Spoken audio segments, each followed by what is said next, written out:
पुणे जिल्ह्याच्या दौंड तालुक्यातील पाटस गावामध्ये 5/6/2026 रोजी दोन गटामध्ये मारहाण झाली आणि त्याचं रूपांतर गोळीबारापर्यंत पोहोचलं।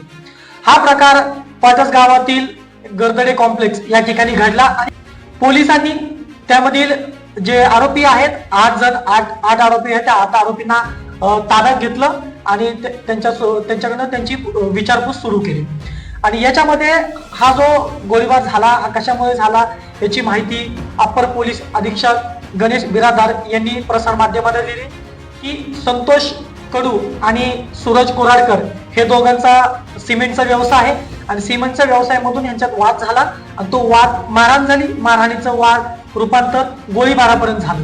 तुम्ही सीसीटीव्ही फुटेजमध्ये पाहू शकता की कशा प्रकारे दोन गट आमने सामने येतात, पळत येतात, दगडफेक करतात। दगडफेक झाल्यानंतर राऊंड फायर होती हवेमध्ये।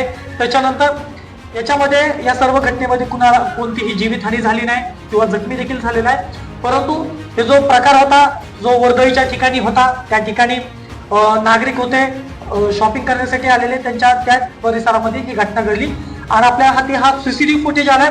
सीसीटीव्ही फुटेज मध्ये तुम्ही पाहू शकता कशा प्रकारे ही फायरिंग झाली।